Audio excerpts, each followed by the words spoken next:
সাদা মাথা, গাঢ় বাদামি, বিশাল দেহ। ডানা ছড়াতেই স্পষ্ট হয়ে ওঠে বিশালত্ব।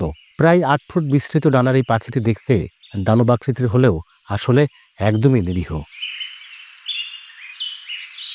জানা যায়, ঝিনাইদহের মহেশপুরে উদ্ধার হয়েছে এই বিরল প্রজাতির হিমালয়ের গৃধিনী শকুন।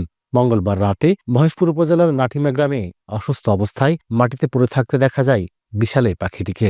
মাঠে পড়ে থাকতে দেখে দ্রুত কৌতূহল আর উদ্বেগ ছড়িয়ে পড়ে এলাকায়। এই প্রথম বাস্তব দেখলাম যে একটা অনেক বড় একটা শকুন থাকে নাকি শুনেছি হিমালয়, কিন্তু আজকে আমরা বাংলাদেশে এই মহেশপুরে উপজেলায় দেখছি যে একটা শকুন। শগুন আমরা ছোটকালে দেখেছি, কিন্তু এত বড় শগুন আমরা কোনোদিন দেখিনি। এত বড় শগুন আমি আর কখনো দেখিনি। লোক মুখে শুনতে পেরেছি এটা হিমালয়ে দেখা যায়, কিন্তু প্রচন্ড তুষারপাতের কারণে এখন এই প্রত্যন্ত এলাকায় ছড়াই ছিটিয়ে পড়েছে। এদিকে খবর পেয়ে পাখিটি উদ্ধারে ঘটনাস্থলে ছুটে আসেন প্রকৃতিপ্রেমী ও বন্যপ্রাণী সংরক্ষণ কর্মীরা। তো এটা গৃহধানী হিমালয় শকুন। স্থানীয় লোকের মুখে আমি জানতে পারলাম। আমি দ্রুত সেখানে জানতে পেরে শকুনটি উদ্ধার করে গত রাত্রে বন বিভাগের সাথে যোগাযোগ করে শকুনটিকে এখানে নিয়ে আসা হয়েছে। এখন বর্তমানে শকুনটি চিকিৎসা চলমান রয়েছে।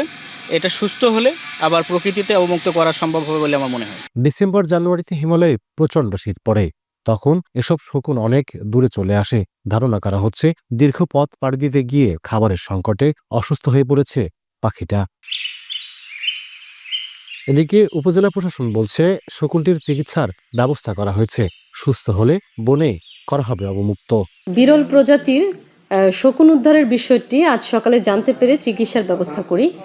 শকুনটি সুস্থ হলে আমরা অবমুক্ত করা হবে। এটা উদ্ধার হয় বিপন্নপ্রায় প্রাণীটি লম্বায় প্রায় ৮ ফুট আর ওজনে প্রায় ১২ কেজি। উপজেলা বন বিভাগের তত্ত্বাবধানে বর্তমানে পাখিটির চিকিৎসা করা হচ্ছে। লোটাস রহমান সোহাগ, সময় সংবাদ, ঝিনাইদহ।